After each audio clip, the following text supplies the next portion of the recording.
All right. Greetings, salutations. Hey, hey, hey. How are you all doing out there today? This is Dr. Jonathan Shepard coming to you. I am so glad to see so many of you all out there today. We are on the day after Thanksgiving, Thanksgiving 2020, November the 20th, November 27th, 2020. And so appreciative to you all joining us today. I'm going to be joined by two of my friends and colleagues in just a few moments. But just wanted to welcome you all to Ask the Doctors, this podcast broadcast series that is being sponsored by my employer, Hope Health Systems. Please check us out on our website, hopehealthsystems.com. I'll be sharing some exciting news at the very end of this broadcast.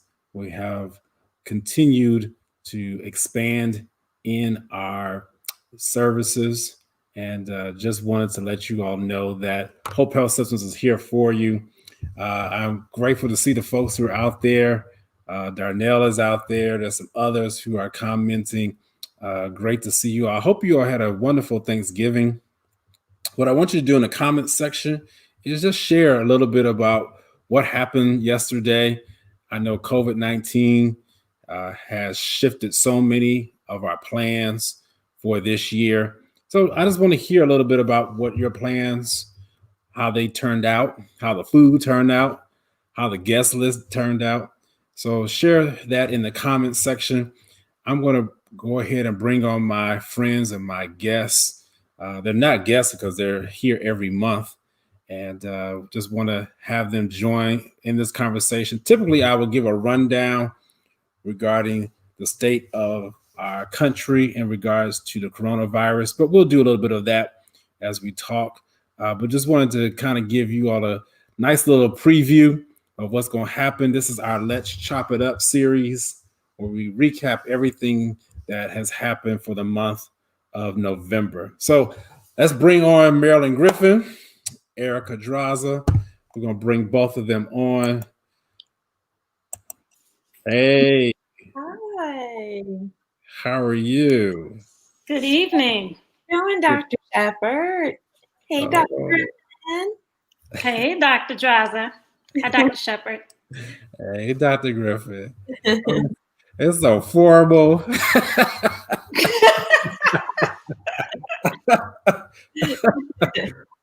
Wait, when this live goes off, it's going to go back to Jonathan, Erica, and Marilyn. You are correct. Oh, it's so good to see you all. First of all, just tell me how you're doing and how you spent a little bit of yesterday.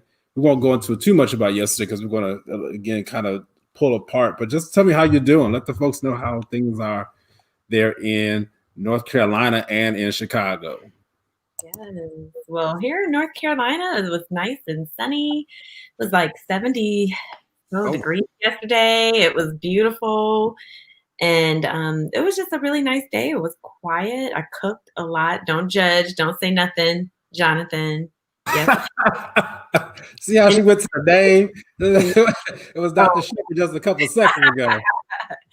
But yeah, it was quiet, not like a big family get together, but I still made a lot of food as if there were a ton of people present, and there weren't. So I have leftovers for days. But it was really nice. It was peaceful. It was good. Good. All right. Well, yesterday for me was a day of rest because I have been going. So I got some rest in, and I am thankful for my mother because she cooked and I was fed. Nice. Right. Come on, mother. Yeah, special shout out to Marilyn's mother. I know her. She's sweet. She's probably watching. I just got a notification that I'm locked out of my Facebook account. That's my fault.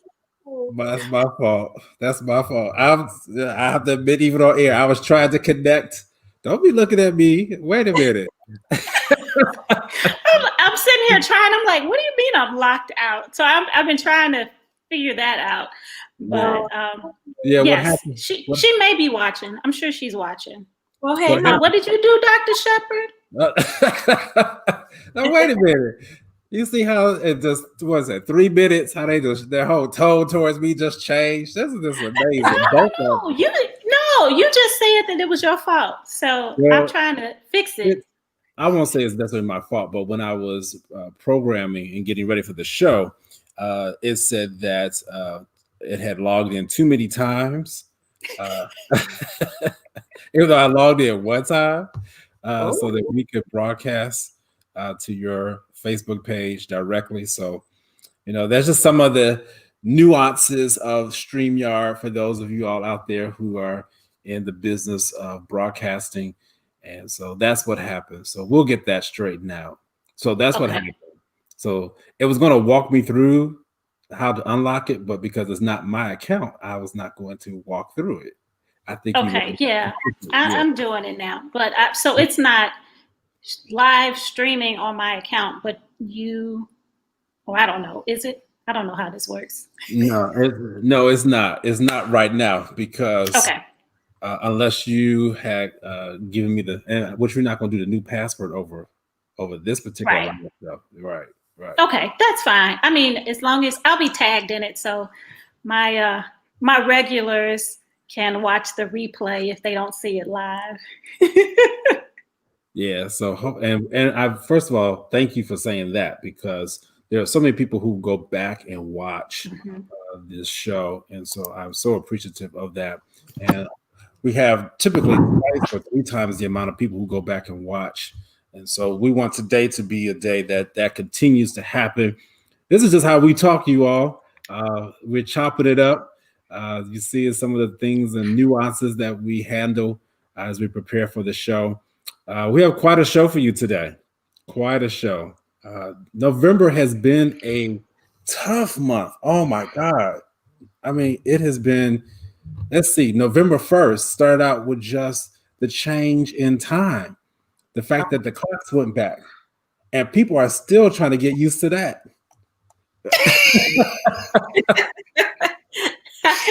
I mean, it looks like it's about 10 o'clock. It really does. And my body feels like it's about 10 o'clock. And I still got work to do. Literally. Yeah, I know. We're gonna have to work with Dr. Griffin so that she can make sure that she gets her work done, and this show doesn't interfere with her work, and she let me know today.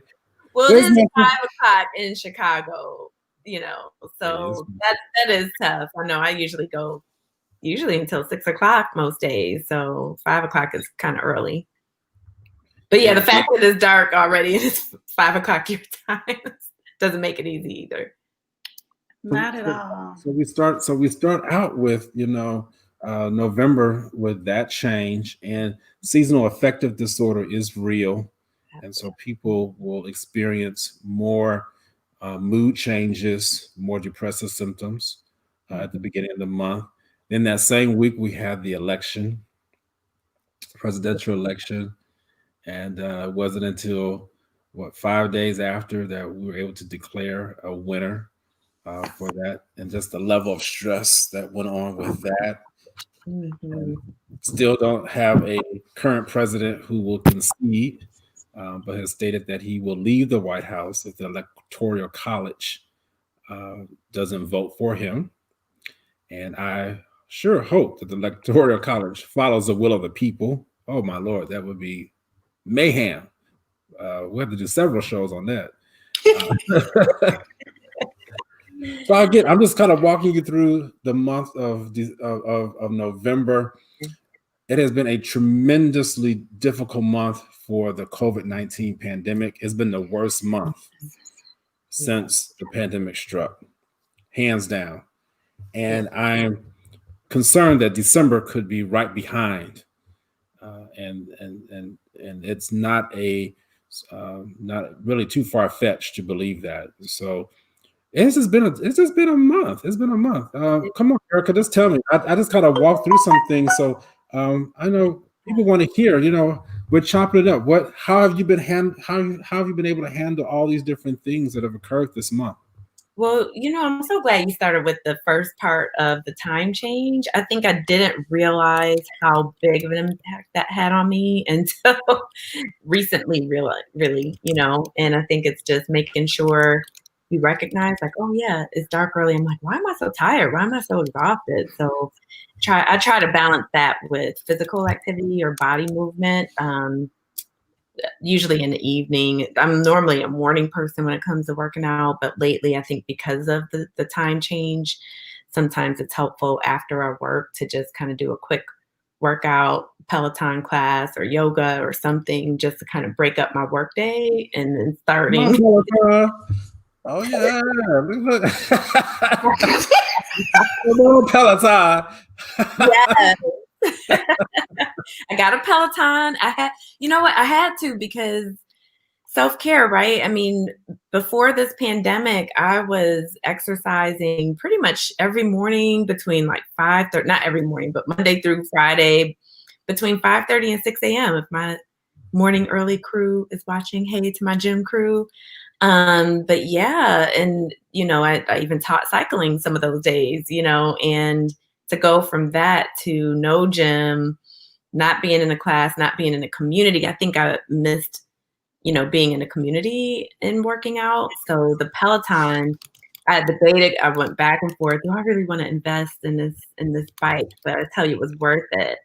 And it's nice because there's a community of people, there. So, you go to a spin class with like 30,000 people. It's amazing. Wow. So that's definitely helped. But I've been also telling my patients, if you need to invest in yourself a little light box, go on Amazon, super cheap, and just giving yourself a mini dose of light therapy that can be helpful, whatever you need to do. But the seasonal affective stuff is real. I see my friend is on there. Hey, Fit Fam. Hey, Sheila. Yes, she and I'm telling you, in the gym, 6 a.m., just grinding. I miss those days. We'll get it back, though, Sheila. We'll get it back, girl. Gotcha. Well, I'm glad you are the early bird, Dr. Draza. Not anymore. Listen, now I just roll out of bed, and as long as I'm like dressed halfway up, I shouldn't say that now that we're seeing my patient on telemedicine. Everybody knows. Everybody knows how we do it. Everybody does that. We're on the bottom, and then we're dressed up top. Right. Or not. Yeah. Or not. That part. We're gonna move this along here because we're not trying to figure out what below this. So come on, Marilyn, tell us how this month has been going for you. Well, geez, this has been a busy month. I would say that, and I also believe that the change in the time has probably affected me more so this year than it has in the past, or either I was just more aware of it than in the past because of the pandemic and because we are, changing just the way we do things, and that our normal routines have now changed and we have had to alter them. So once upon a time, I was an early bird also. If I was going to work out, it had to be in the morning before I got my work day started, because if it waited till later, it just wasn't going to happen. But once all the gyms shut down, then again, you had to try to do something different. So I would get up and go for a walk in the morning, to just kind of settle myself, center myself, have some time to meditate and say a prayer before my day got started. And so that's how I typically start my day. I can't say that continued throughout the month, but it started that way. We talked about Thanksgiving. I am thankful for a mother that still enjoys cooking and doing so for her family. So I'm thankful for that. And I'm thankful for the health and well-being of my immediate family, friends, and my circle and my bubble. I know that a lot of us have had a lot of loss related to COVID and outside of COVID. And, you know, the three of us talked about this before, and I said I would mention it. So, because it's a part of my November every year and has been now for the past 15 years. And it's hard to believe that it's been 15 years. But on this day, 15 years ago, me and my siblings received a phone call that my father had suffered a stroke and to get to the hospital immediately. He never recovered, and he passed away due to complications from that stroke on December 22nd of 2005. So I consider today the beginning of the end. And even though we all know and we all say time heals, I believe it does. But the amount of time that it takes to heal, I don't know. I don't, you know, Wow. I think that can vary, because even 15 years later, my heart hurts and my heart aches. And leading up to this day and around this time, me and my siblings always talk like something's not right. We feel this heaviness, and then we look at the calendar and it's like, that's it. That's it. So grief is something that everybody experiences. We experience it differently, but it comes and goes, it ebbs and flows. But I can't say I am grateful that over time, it gets a little bit better. I won't necessarily say it gets easier, but it gets better. And the hurt is not as deep as it was immediately. And I will also say, you know, again, I've suffered some other losses this month. A very dear friend from college, my line sister, passed away. Actually, it was the end of October, and we celebrated her life earlier this month. And so whether the loss happened around this time, the birthday is around this time, this is the first holiday without that loved one, I think it's important for people to acknowledge whatever it is you're feeling, talk about it, and you know, do whatever you can to get through it. Wow. Marilyn, thank you so much for just your openness and your transparency. I know this is so hard to talk about, especially on this kind of platform, but I think it's so brave and courageous of you to just be transparent and vulnerable. And I think a lot of people who are watching or who will watch at some point will really feel connected to this, because everyone is grieving in some sort of way, or has experienced what loss is like. And at this time of the year, as we enter into the holiday season, it's just really difficult to cope. It's really difficult to manage. So to know that they're not alone, I think that's just really powerful for you to share your story. Absolutely. You know, there's a song that said, "It's the most wonderful time of the year." False. Well, Dr. Shepherd, I wouldn't say it's false. It just might not be the most wonderful time of the year for everyone. Yeah. Right. I like, that's one of my favorite holiday and Christmas songs. It really is. Okay. Good. So I would say it may not be wonderful for everyone every day of the season. Let's put it that way. Yeah. We're good. Good. And yes, I butchered your song. I'm not a singer. But let me tell you, though, the reason why I said what I said is because this is when we see a spike in the number of referrals and the number of people who are experiencing major depression, period. That is a proven fact. And And so it's kind of juxtaposed to what we experience. I felt what you said, and so did the other people who are listening today. And what you've done, Marilyn, Dr. Griffith, is you've opened up the door for people to share their experience.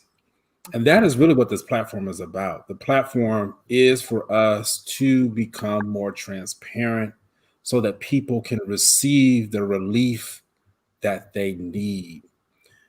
I am just so burdened and really overwhelmed by the number of people who are struggling at this time, including myself. My adage for this year of 2020 has been functioning, but not okay. And it's true. Some may say, well, how are you functioning but not okay, but yet still able to do what you're doing? Because you can function and not be okay. And I think we are conditioned, especially within medicine and our training, to keep going and keep doing and keep working, keep working. You have to serve our patients. We have to be there to support our colleagues. And it will take a culture shift within medicine for us to, do something different. Yeah. But if you think about, our training through medical school, residency, you just have to go. No matter what. Well, it's hard to pause. And I think that's what has happened with the pandemic in a way, right? I mean, we have now, as a world, have had to stop and pause, and you have more time, right, to sit and to process. And I know for myself, I'm used to going. So sometimes I don't necessarily stop and process when things are not going well or things are not going the way I anticipated them going. And I can imagine that's not only true for us as medical professionals, but really any of us out here. If you're working and you're constantly going and taking care of your kids, doing all your home duties, and then going back to work the next day, you get so busy. And not to say people aren't busy, because I think in some ways, some people may be more busy with the pandemic and working and teaching and being a stay-at-home parent. But, I think there's something to be said about just pausing and checking in to make sure that you're okay and making sure that you process whatever is happening internally. We have to really pause to do that. So whether that's your quiet time or meditation, just some private time to yourself, to be able to just keep it real with yourself and to recognize when, I'm grieving. And I think whether it's a loss of a loved one this season, because so many of us have been impacted by COVID, or we know someone who's been impacted by COVID, but even beyond that, right? I mean, we are dealing with grief in so many ways. I mean, we're not able to go, travel, although some people are traveling to be with their families. The majority are, not actually doing big family celebrations. And, that's hard. And especially if we're grieving. I mean, my uncle passed away this year, and really my cousin, he's like an uncle to me, but my cousin Louis passed away, and his wife, this is now her first holiday without her husband. And normally we would have all been up there with her to support her through this, but it's been hard because she's doing this on her own. The support network and the system that we typically have, that's being impacted with COVID. So we have to make sure we just kind of go above and beyond, that we're creative, that we connect via Zoom, that we share with one another. I applaud Marilyn for using this platform, but also for keeping it real with us. Like, hey, it's going to be hard to do this because I'm coming up on this anniversary and I'm hurting, So we have to just be there for one another. We have to pause. We have to keep it real when we are hurting and be able to express that. And that's why I so appreciate you, Marilyn, for just being here today. I really do. Absolutely. Absolutely. Because you know what? It's a testament of strength. Yeah.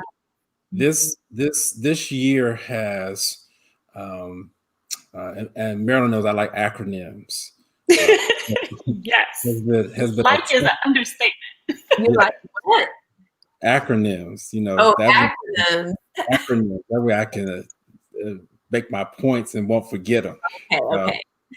And so GRR is something that I have really held on to for the last few months now, and it's been getting me through. And what I'm attesting that acronym GRR is to Maryland, and I'm going to put it out there for everyone to hear. And that's grit, responsibility, and resiliency.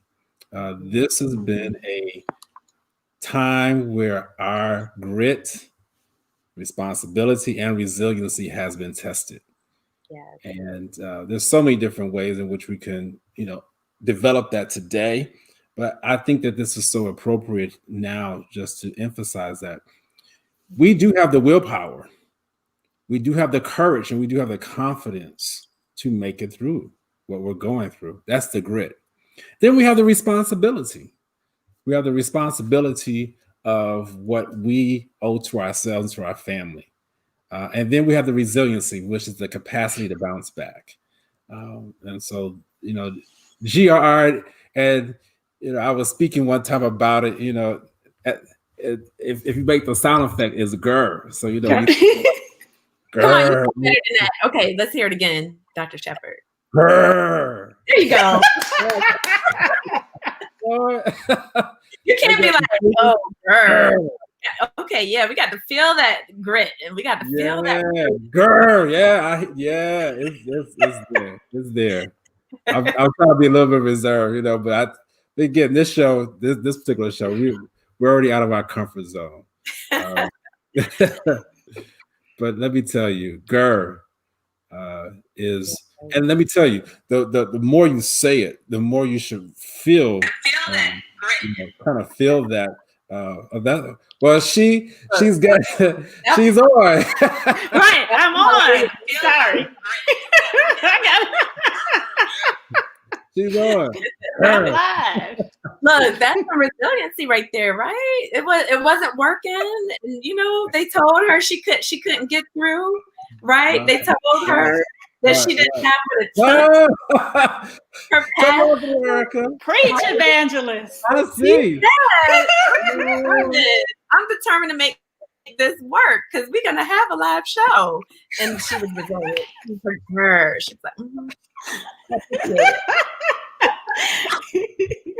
Man, I'm speechless. I never heard her just ad lib like that. Come on here. This is why I love my friends. Come on here. This is awesome. Let me just greet the people who are out there. There's Tiffany that's out there. Angela, I think I've already mentioned your name. Johnny Jenkins, who are friends of ours. That's my uncle. Oh, wonderful. My mama's on here. Yeah, I see my mom on. Yeah. Yeah, wonderful to see you all, Robin. Some of my good friends, Dr. Bellamy is a good friend of mine from high school, my soror, and a clinical psychologist. So she is in the thick of this with us. Yeah. Wow. Well, shout out to you, Dr. Bellamy. Glad to have you on with us today. Let me share something with you. We're going to stay kind of right there because I will still talk about Thanksgiving because so many people, even as I watched a couple of posts and was scrolling through, and people were just talking about how tough it was for them yesterday for the holidays. So yesterday, I was unable to spend time with my family in person, which has been, it's been a long time since that happened. And again, it was just a different Thanksgiving day, and I'm thankful for those who I was able to, fellowship with yesterday. But I was reading the article just today, and it talks about hunger and loneliness being activated in the same part of the brain. That was so impactful. Hunger and loneliness being activated by the same part of the brain. So one day of being alone makes our brains respond as if we have fasted the entire day. Wow. Wow. Yeah. And so if already one day of being alone makes our brains respond as if we have been fasting for the whole entire day, it suggests that our brains are very sensitive to the experience of being alone. Previous research has shown that when chosen intentionally, solitude can have positive effects on well-being, which some of you all have already talked about. But however, currently people have little choice about whether to isolate or not. And while some people might not mind it as much, others might suffer from feeling disconnected with others. Why am I bringing that up right now? Because feeling lonely or being isolated from others during this time, it really has an effect on the physical brain, on the different mechanisms that occur within your brain. I'm not about to turn this into a scientific show here, but you just need to know that it's real. And the fact that it's the same part of your brain that is activated by hunger really is a testament too, because we have to watch what we crave for. If you understand where I'm going now. Because when you're hungry, you tend to reach for stuff that is not good for you. Right? Unless you got some absolutely. Yeah, some willpower. Right. Yeah. Oh, I'm talking too much. And not even, and not only that, but you tend to overindulge, right? Overindulge, yes. Overindulge. And so let's take it a step further. So if you think about it, when you're isolated and you're feeling lonely, you tend to reach for stuff that's not good for you. You tend to reach for stuff that just is temporary. You tend to reach for stuff that may actually end up hurting you. So we have a lot of people out there who are reaching for substances. Miley Cyrus just came out and talked about how she had been sober up until this year, and now she relapsed. And there's many other people that you can go through. So let's just talk a little bit about the different experiences. That's where I'm going with this. The different experiences that we had during Thanksgiving. I know, Marilyn, you shared a little bit. You talked about what you've done. Erica, maybe you want to share some more, and I can share some more too. But this was a different Thanksgiving Day. Absolutely. And I want to know how people spent it. And, if you're out there dealing with the isolation, we are here to bring some relief to you. Again, that's the purpose of this platform. So Erica, come on, let's talk. Yeah, last year this time I was up in New Jersey, with my with the whole family, and I saw my little sister, and so I haven't seen them in 2020.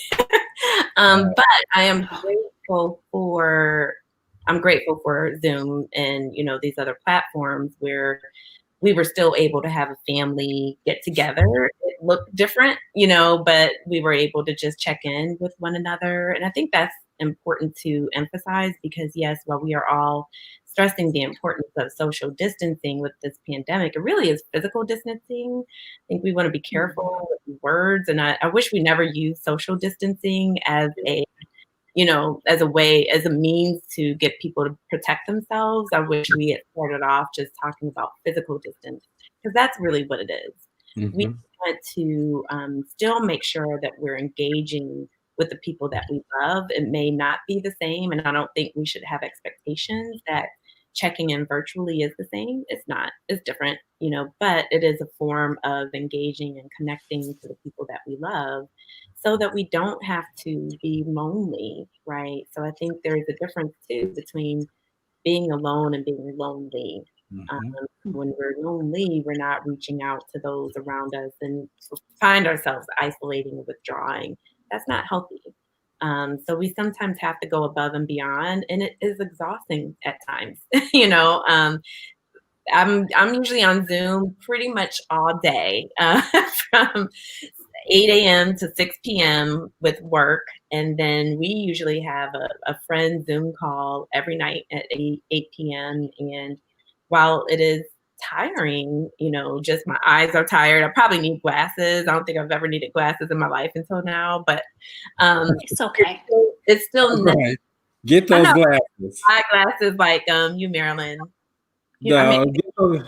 Get those guys. He just being vain. That's all that is. Get those readers. Jonathan has some readers, right? Readers. Mine are just for reading. Mine are for seeing. I do think I have eye strain because of being on Zoom all day, but it's tiring, but it still is a means of connecting with the people I care about. And that helps me to not feel lonely or alone. So, and even yesterday, checking in with my dad, he had to eat by himself just because he wanted to protect himself. There are a couple of different things going on, other visitors at, my aunt or at other people's homes. And he was just like, I don't want to get exposed.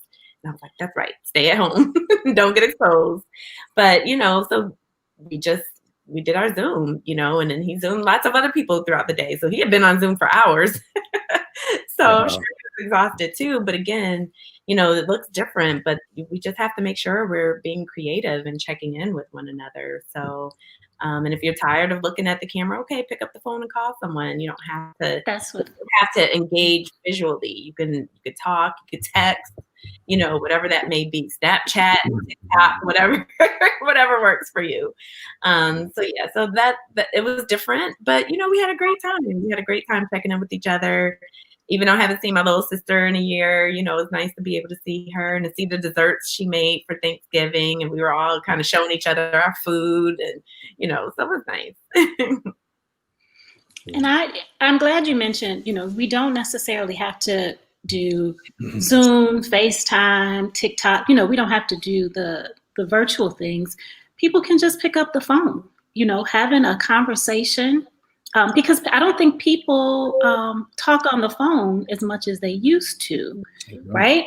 Because we need this instant gratification, talking about, what's at reach and what we're going to get. So texting, and you expect somebody to respond to your text right away. But texting can be a form of communicating and staying connected with someone. Picking up the phone. When was the last time you actually wrote out, a handwritten letter? Or, just signed your name to a card. People are even doing virtual cards now, but I still like, handwritten notes and thank you, or I'm thinking of you cards, and going to the mail to, send these things out to people. So there are so many different ways that you can communicate with people if you are just zoomed out. Mm-hmm. Right, if you're zoomed out. So one thing, I was looking at my cousin Crystal, she was saying that her Thanksgiving was very different, again, as all of ours was, and that she was able to FaceTime with my aunt and uncle, her parents. And I know other people that they had I guess we can call it like a traveling meal or something. So for individuals that were used to getting together with their families and having different people prepare various parts of the meal, they would have drop-offs. So you drop off and pick up on somebody's on the porch, your portion of the meal. And then later on, they were able to FaceTime, Zoom, or do something to share in that moment and still have their dinner together. So I think for those that followed the rules to not have gatherings and to stay at home, they figured out a way to make it work. Yeah. They really did. Yeah, and we really had to. I got family across the country: Chicago, Houston, LA, and so I was able to connect with LA and Chicago yesterday, and I would connect with Houston, and so it's just one of those things where we make it work. And now, even with that said, I'm still going to stay in this kind of this serious tone, because as I was sharing with Marilyn and with Erica, so I'm coming up on an anniversary also, and not I, but my family is, and I feel like it's some of my responsibility, but I can't even imagine what my brother-in-law and sister-in-law are experiencing even now, because we're coming up on the anniversary, well, the birthday, I should say, not the anniversary, but the birthday of my 7-year-old nephew, Noah Woods, that died this year, February 10th, 2020, he died. but his birthday is November 30th of 2012. November 30th, 2012. It's going to be on Monday. And so, we wanted to talk about this again. This helps. It does help. It really does help. I don't know if I have any family members who are out there watching right now. I know my family will probably go back and watch. Just let them know that we will make it through this. We are faith believers. We stand with each other with love and care. But it's tough. The first birthday on Earth without little Noah, who was he was in first grade. And he was in first grade. And that little picture of him on the front of that program it just sticks out in my mind. It was difficult. I had a grandfather, just like you were mentioning, Marilyn. My grandfather died the day after Thanksgiving back in 1998. That was a very weird Thanksgiving because that was the first Thanksgiving that we ever went out to a restaurant to eat because the whole family was preparing for his death. He was in hospice care, dying from prostate cancer. And that was the first year that I ever remember going to a restaurant to eat for Thanksgiving. I don't ever remember doing it again either. And then his wife, my grandmother, they've been married over 50 some years. And just in December of last year, December of 2019, December 19th, she went home to be with the Lord, as they say, and she died. And so, this is a tough season. Again, it's a wonderful time of the year for some, but for many, many, many, many, many people, it's a tough time. And I want people to remember that even on this show, that we're concerned about you. Yes. We're concerned about each other, our friends, but we're concerned about you. And typically you might see us laughing, even in this. Before we leave today, you'll still see us smiling. But know that with that smile comes some reality. You can still smile through your reality. Yeah. Yep, you still can. Absolutely. And so, think about my family, the Woods family. Praying for them. I can't even imagine, a 7-year-old. I mean, that's just, but that breaks my heart. And my prayers definitely go out to you, Jonathan, and your family. And, you can't, there's just something, I mean, with any death, right? You just can't make sense of it, especially though with a child. It's just so hard to make sense of it. It really is. And you just can't. And I think, that's the reality with grief. We try to sometimes find a reason. We try to understand the why behind the loss. And it's hard to do so. We can't come up with the why. It's natural to ask questions though. That's a normal part of grieving is to ask, but we can't necessarily always get the answer. And I think for a lot of folks I know who are grieving, sometimes that's the hardest part is understanding the why. But eventually we get to a place of acceptance, but it's a long journey. It's a long journey of getting there. Like you said, Marilyn, earlier, I don't think you ever really arrive, right? But, you continue to work through your grief in different ways, and it expresses itself in different ways over time as well. So just being aware of that. I know a lot of you all who are watching knows about the stages of grief. And if not, it's your denial, anger, sadness or depression, questioning.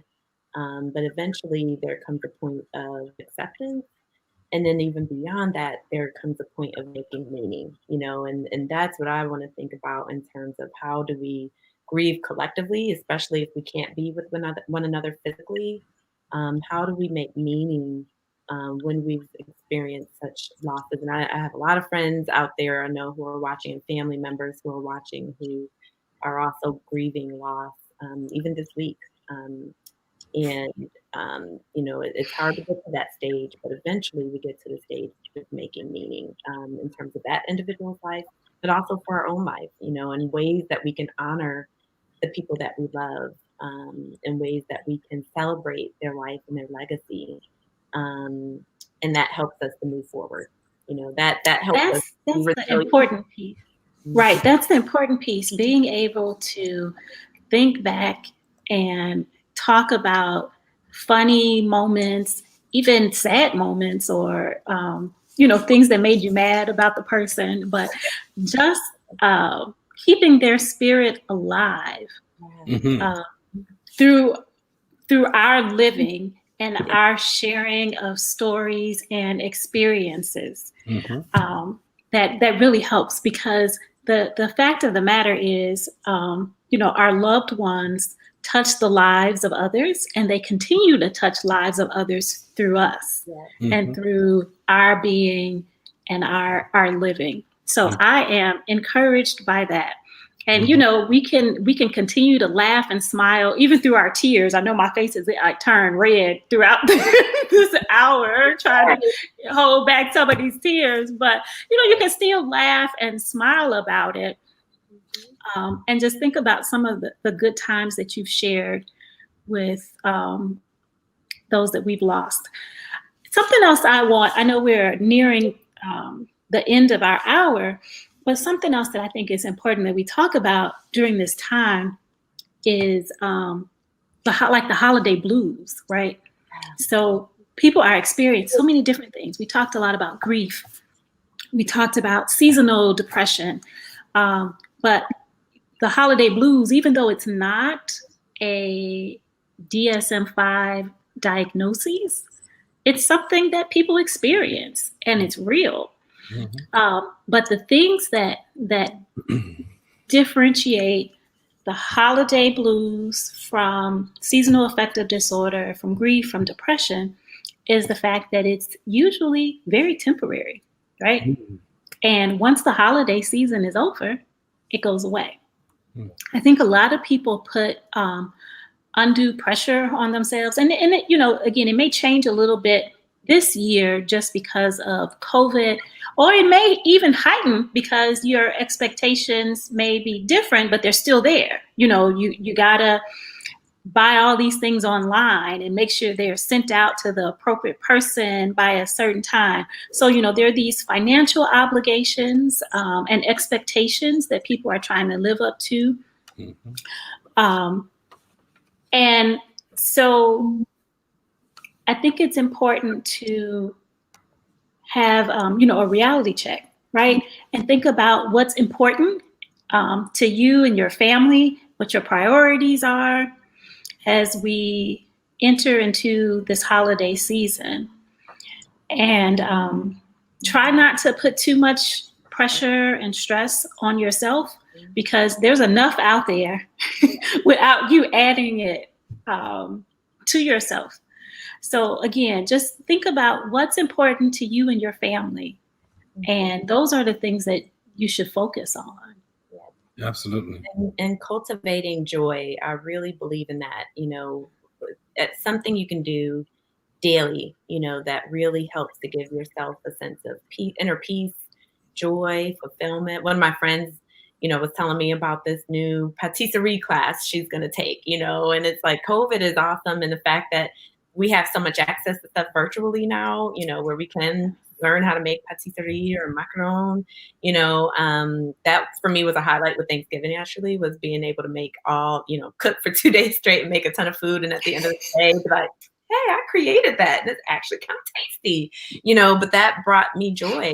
So being able to do those things that cultivate that joy, that inner peace, and removing the things that don't. So expectations, unrealistic expectations, financially, you don't have it, but you can write a card, a note, you can create something with your hands.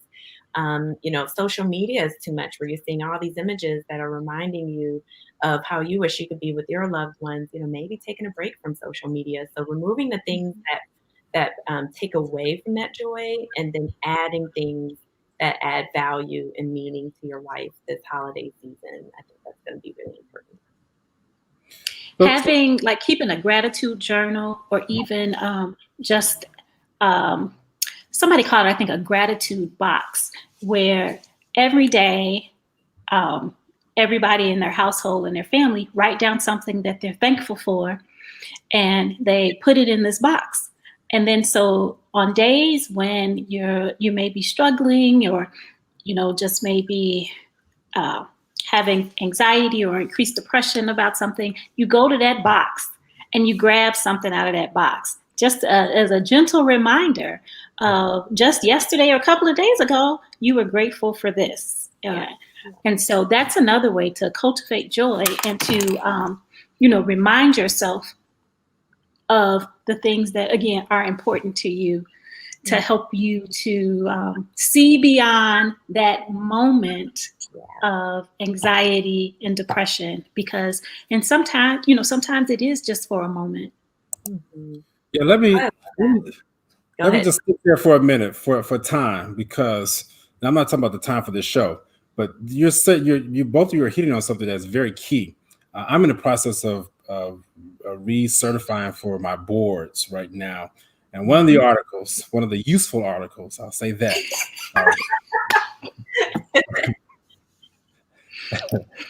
They say I'm the king of shade. I'm sorry about that. But one of the useful articles. I heard that note, emphasis on it, useful. Talks about time. And it talks about how when you are in the middle of a crisis, for those who are suicidal, that if you can get them to take a little bit of time, and I'm not talking about like even days, but just that little bit of time for them to get over that initial funk, crisis, whatever it is, it will help them to not go and purchase the gun to go kill themselves. So it was talking about prevention of suicide with firearms. So most of the firearms that people use to kill themselves, they already have them purchased. They've actually had them purchased for at least 11 years. You see, I read that article. I know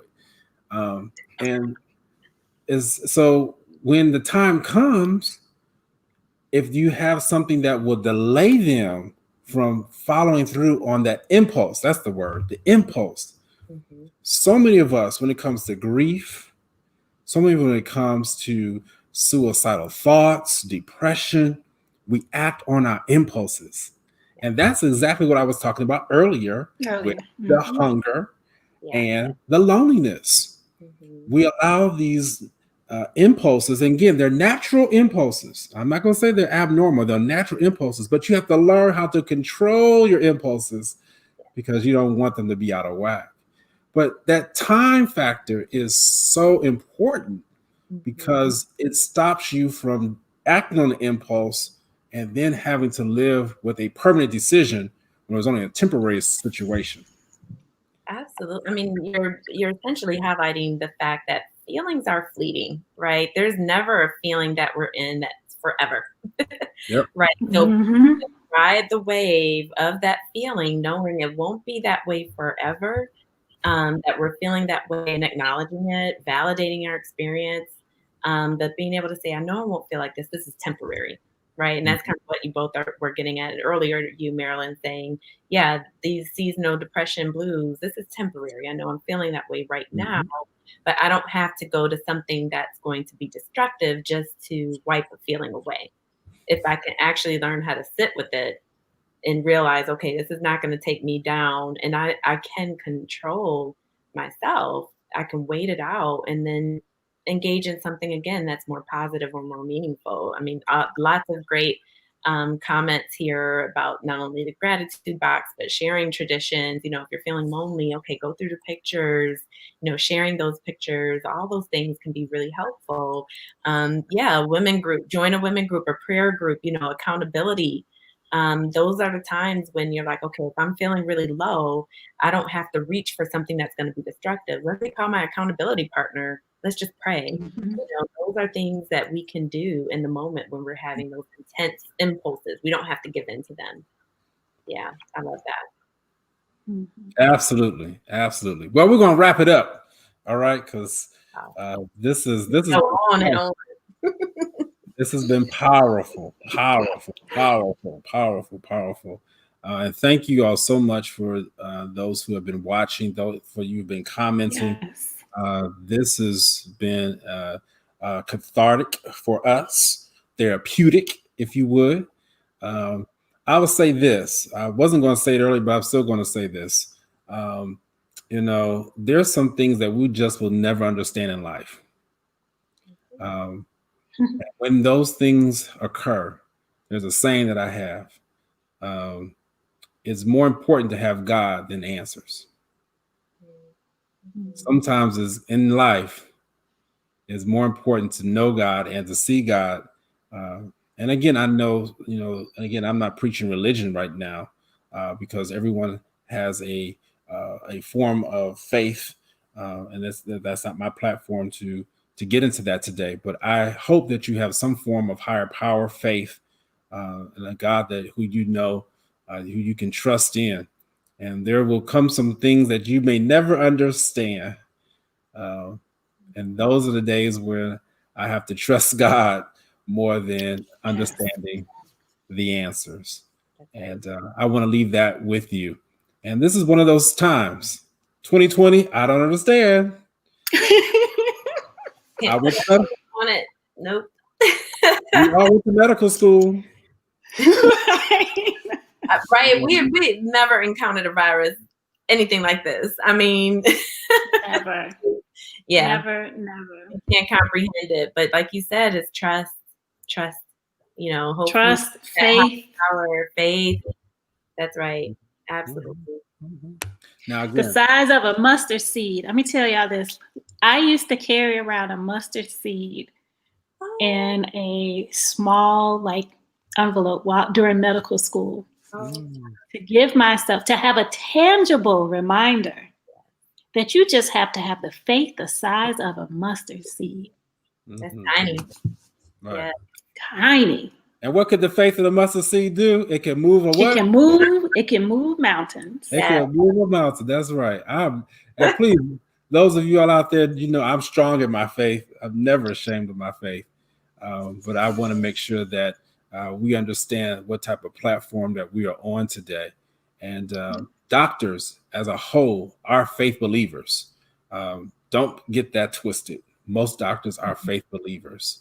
And they understand that even with all the knowledge, we still have to rely on God for complete healing. So this has been good. We've been chopping it up. We chopped it up to the point of, we ourselves are a little bit relieved. And so thank you all. I do have some exciting news with the last minute. So Hope Health Systems has put in its application to have an inpatient unit for children and adolescents, a 16-bed unit. And this would be one of the first hospitals in a long time on that side of Baltimore. So please keep us, for those who pray in prayer, keep us lifted. Keep asking about what's going on at Hope Health Systems. I'm proud to be the chief medical director over there on the west side of Baltimore, not Chicago, Maryland. West side of Baltimore. And we will do you some good. What'd you say? Baltimore. Isn't that how they say it there? Baltimore. Wait a minute, how's she know? You over there practicing with all the upper echelon, the Duke folks.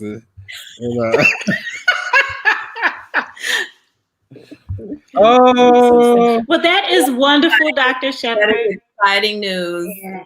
Please keep us posted because we are, I think, no matter where you are, but especially in the states that we're in, we're seeing the increased need for inpatient beds for children, for adolescents, and for adults. So the fact that you all are applying to do this will increase access for individuals that need that level of care. and that their treatment won't be delayed because they're waiting to get into a facility Right. that doesn't have a bed, and they're waiting for somebody else's treatment to end and get discharged so that they can get in. So thank you. And we look forward to the good news that it has been accepted. That's right. Yeah. Absolutely. Absolutely. Absolutely. So with that said, we'll do one more show before the end of the year, 2020. And we'll keep you posted. And I'm going to say one more show for this particular show. We're here live every Friday at 6 p.m. Standard Time. Don't get that twisted. All right. We've been here every Friday since the month of March. Have not missed it without fail. And that's a testament in itself to our duty to making sure that good information, accurate information is out there so that people can live their best lives mentally and physically. All right. Until next time, please stay safe. Enjoy. Don't go out there buying too much. I know it's Black Friday. Black Friday. Don't spend all the money. You know, yeah. Save a little bit of some. No, so maybe put a gift in for Ask the Doctors. I don't know. Jonathan, all right, you are hilarious. Be safe. Wash your hands. Physically distance. Yes. Not social, but physically distance. And what's the third one? Wear a mask when you're outside. All right. 3 W's. All right. We'll see you all Thank later. you. Take care, everybody. Thanks for watching.